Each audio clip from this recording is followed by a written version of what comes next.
Assalamualaikum warahmatullahi wabarakatuh. Selamat siang anak-anak. Nah, bagaimana nih kabar kalian semua? Ibu harap anak-anak semua tetap dalam keadaan sehat walafiat ya.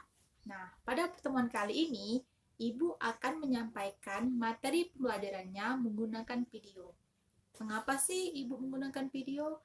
Karena anak-anak, sekarang ini kita berada di situasi yang mengharuskan untuk selalu berada di rumah. Karena sekarang maraknya wabah virus corona atau yang sering disebut dengan COVID-19. Lantas, kekhawatiran itu bisa diantisipasi dengan melakukan pencegahan sebaik mungkin agar terhindar dari infeksi virus corona atau COVID-19. Yang pertama itu rutin mencuci tangan menggunakan sabun. Yang kedua, hindari kontak fisik atau jaga jarak. Yang ketiga itu memakai masker saat keluar rumah. Yang keempat, jangan lupa untuk memakan makanan yang sehat dan bergizi.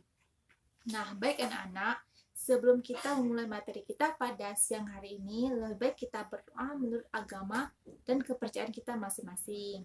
Berdoa dimulai.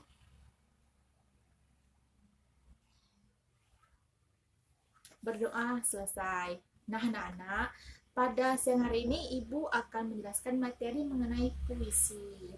Sebelum masuk ke materi, Ibu akan menjelaskan tujuan pembelajaran kita pada siang hari ini. Nah, yang pertama itu dengan kegiatan mendengarkan materi unsur-unsur puisi, siswa dapat mengartikan puisi, mencari unsur-unsur pembentuk puisi, serta struktur batin puisi. Nah, anak-anak di rumah, pasti kalian sering mendengarkan puisi. Apa sih puisi itu sebenarnya? Puisi itu adalah suatu teks atau karangan yang mengungkapkan pikiran dan perasaan dengan mengutamakan keindahan kata-kata. Puisi mengungkapkan berbagai hal seperti kerinduan, di saat kita kegelisahan, atau bisa jadi pengagungan kepada Sang Halik yang kita ungkapkan dalam bahasa yang indah. Hanya saja kita jarang menyadarinya bahwa itu adalah puisi.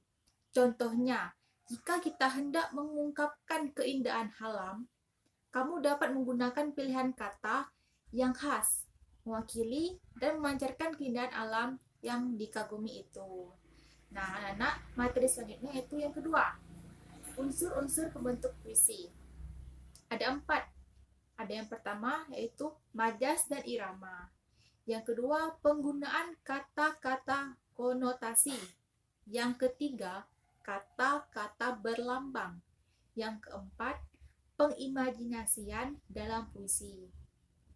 Yang pertama itu pengertian majas. Apa sih Ibu majas itu?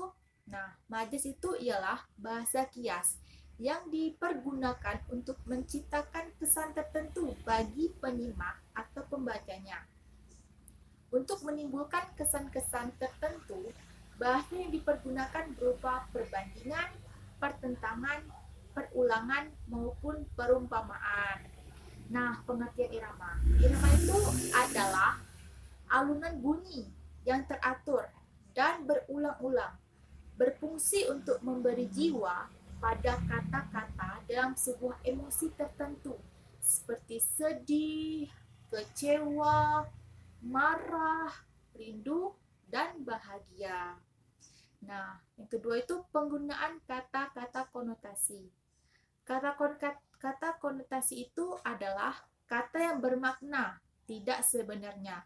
Kata itu telah mengalami perubahan-perubahan baik itu berdasarkan pengalaman, berdasarkan kesan, maupun imajinasi dan perasaan penyair. Nah, pengertian terakhir yaitu pengimajinasian dalam puisi. Pengimajinasian itu ialah kata atau susunan kata yang menimbulkan khayalan atau imajinasi. Dengan daya imajinasi tersebut, pembaca seolah-olah merasa, mendengar, atau melihat sesuatu yang diungkapkan oleh penyair. Dengan kata-kata yang dipergunakan, penyair pembaca seolah-olah mendengar suara, melihat benda-benda, meraba, atau menyentuhnya. Nah, anak-anak semua yang Ibu sayangi, materi selanjutnya itu yang ketiga, struktur batin puisi ada 4. Yang pertama ada tema, kedua, nada dan suasana, yang ketiga, perasaan dalam puisi, yang terakhir, amanat. Tema. Tema itu adalah gagasan pokok yang ingin kita ungkapkan oleh penyair. Tema yang diungkapkan berupa penggambaran suasana batin dan juga berupa respon penyair. Yang kedua, nada. Nada itu adalah merupakan sikap penyair tidak membaca. Sedangkan suasana adalah keadaan jiwa pembaca setelah membaca puisi. Yang ketiga, perasaan dalam puisi. Puisi itu merupakan pesanan dari penyair. Jika penyair hendak mengungkapkan keindahan alam, maka sebagai sarana ekspresi mengungkapkan imajinasi, majas, serta diksi yang mewakili makna tentang keindahan alam. Yang terakhir, amanat. Amanat itu ialah suatu pesan yang ingin disampaikan oleh penyair dalam puisi tersebut.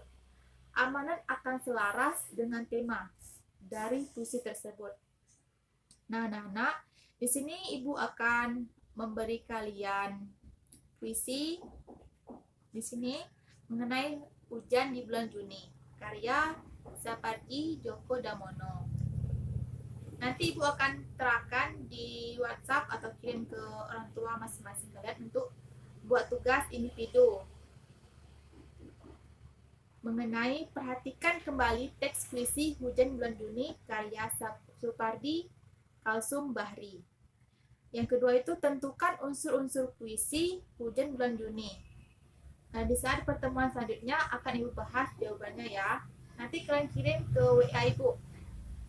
Nah, anak-anak sekalian, jadi materi ini akan Ibu simpulkan, yaitu puisi itu ialah suatu teks atau karangan yang mengungkapkan pikiran dan perasaan dengan mengutamakan keindahan kata-kata. Puisi itu memiliki unsur pembentuk puisi, antara lain majas dan irama, penggunaan kata-kata konotasi, kata-kata berlambang, dan pengimajinasian dalam puisi. Puisi juga memiliki struktur batin loh, yaitu tema, nada dan suasana, perasaan dalam puisi, dan amanat. Nah, anak-anak semua, mohon maaf ya jika Ibu ada kesalahan kata-kata dalam menyampaikan materi ini. Mohon maaf ya Ibu tidak bisa berjumpa di kelas dikarenakan situasi yang sekarang. Baiklah Ibu akhiri dengan wabillahi taufiq wal hidayah. Wassalamualaikum warahmatullahi wabarakatuh.